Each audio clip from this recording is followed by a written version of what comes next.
What is going on, guys? It is Wrestlelamia here, back with some more news. Join us now as we look at the wildest news stories and rumors you need to know, including is Daniel Bryan finished with WWE? Why WWE has brought back Eva Marie? A former Diva talks letting Randy Orton sleep with her. Okay, there's more to it than that. Triple H buries a recent superstar and much more. Be sure to subscribe and hit that notification bell for daily wrestling videos and follow us on Facebook for exclusive lists. Now let's hit the intro and get straight into the first story.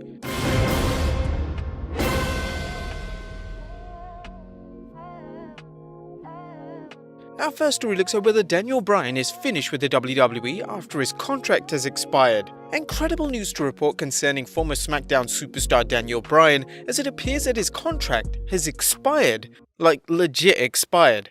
You'll no doubt recall our earlier news video where we covered an interview with Bryan where he told TV Line that his contract wasn't expiring in September. While Bryan wouldn't say when, Fightful Select is reporting that it's already expired.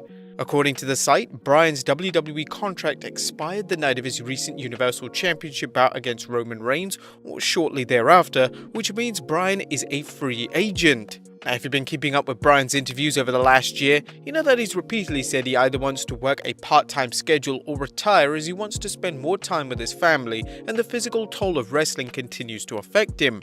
Since Bryan is a free agent, it could be likely that both AEW and New Japan Pro Wrestling would attempt to sign him. However, New Japan likely isn't an option now given Japan's state of emergency and the travel restrictions that could keep Bryan in Japan. It seems unlikely that Bryan would work in Japan unless he's relocated his family there. Where would you guys like to see Daniel Bryan work? Should he stay in the WWE, go to another promotion, or just be retired? Let us know in the comments down below. Next up, a WWE superstar admits he hated his Universal Championship reign.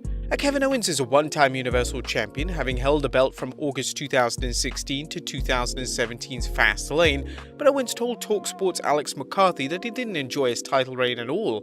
He mentioned, "My mindset has changed a lot since I was champion, and back then, I didn't take the time to enjoy any of it. I was just too focused on trying to make it good, make it better, make it as good as I can be, and I really didn't enjoy it the way I should have." Owens admitted that those around him told him that he didn't seem to be enjoying his time with the title. "My wife was instrumental in making me realize that. My parents as well, even guys like Shawn Michaels, Triple H, and even Vince McMahon himself. They all told me that it seemed like I forgot to enjoy this part of things. And if you're not going to enjoy being the champion, then what are you going to enjoy in this industry?" Owen said that he realizes now why things didn't work out in terms of maximizing his enjoyment, but he hopes to change that in the future. "I'd love to be able to get back there just so I can enjoy it properly, but we'll see. All I can do is do my best to stay in the story, and I hopefully get to take it from Roman or somebody else in the future." KO proved to be a tough competitor for Reigns, but like all of the Universal Champion's opponents so far, Owens came up short in wresting the belt away from the Tribal Chief. Next up, Triple H recently buried a WWE superstar. Wrestler Jose Rodriguez found himself in an intriguing situation when the WWE asked him to take over the role of mass wrestler Sin Cara after the original was released. However, despite several years in the WWE, Sin Cara's WWE career never amounted to much, and the man who now wrestles in Mexico as Cinta Dorada, aka Golden Ribbon, told Chris Van Vliet about the situation. "The original Sin Cara didn't cut out to be what they wanted out of him.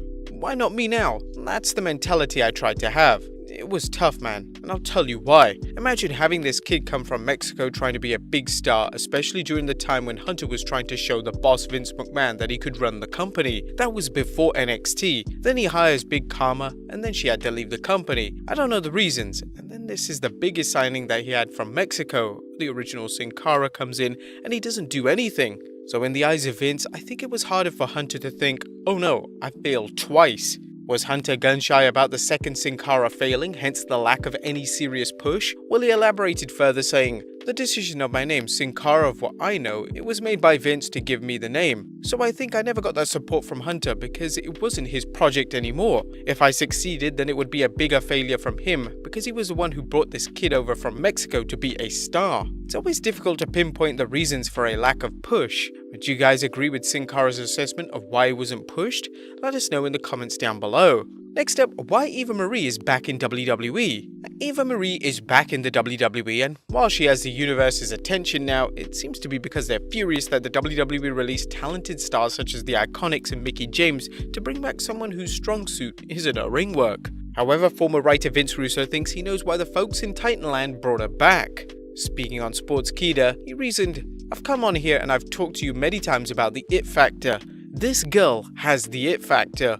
I could have done many things with this girl, but they cannot make her a babyface because their audience will crap on it because she can't work." Now, Eva Marie didn't exactly set the world on fire with her previous run, but in WWE, it's not what you've done before, but what the WWE thinks you're going to do now. Vince McMahon may feel Eva Marie has something to offer, but knowing McMahon's history of getting bored easily, she could quickly disappear based on one of Vinnie Mac's whims. Next up is the WWE bringing back the Nexus. Now, you may recall the pre-pandemic rumors last year that they were considering bringing the group's members back for some sort of reunion during WrestleMania 36, either during WrestleMania week at an autograph signing or possibly an appearance at the Showcase of the Immortals. This was later revealed to be a joke by former Nexus member Darren Young, but the WWE is reuniting the members of the Nexus for a special documentary on the group's all-too-short invasion angle in WWE. Darren Young recently tweeted about his involvement saying, "Today I proudly wore my New Japan track jacket during the filming of WWE Network Dog's Untold Nexus because I wanted to represent the best hour of pure professional wrestling on the planet." It appears that he isn't looking back as he's proud of his work in New Japan Pro Wrestling. According to Wrestling Inc.'s Mark Middleton, the new WWE Untold documentary about the Nexus is currently being filmed. There's no word on when the project will air on Peacock though. Next up is Otis exiting the WWE. While Tucker is gone from the WWE, Otis has been working alongside Chad Gable in the Alpha Academy. However, John Cena Sr. seems to think the big man could be leaving soon and told Dan Murad of the Boston Wrestling MWF that, "Bye. Hang on, he's not long for the company. I think so. We could be discussing Otis's departure soon."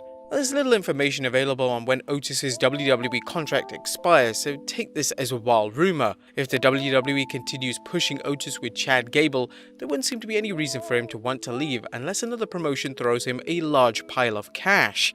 And finally, a former Diva talks letting Randy Orton sleep with her. Yes, it's probably one of the biggest clickbait stories ever, but former WWE superstar Dawn Marie revealed to Devon Dudley on his Table Talk program that she let Randy Orton sleep with her. However, there is a little bit more to the story than meets the eye. She mentioned, "I almost got in a lot of trouble because Randy Orton didn't have a room or something and he probably lied, just trying to get in my room. Who knows? So I felt bad for him, because he was broke. Not that he's broke now, he made up for it.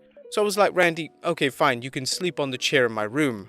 I was like, "If you come anywhere near my bed, I swear to God I'm gonna kill you." So I let him do it like a couple of different nights. I let him sleep on the chair. Now, Dawn Marie admitted she was putting her job on the line because she could have been fired if someone reported the incident. Thankfully for her, no one did, and Randy Orton apparently behaved himself. But there you have it guys, the wildest news stories and rumors you need to know. Be sure to leave your comments down below, and I'll see you next time with some more wrestling content.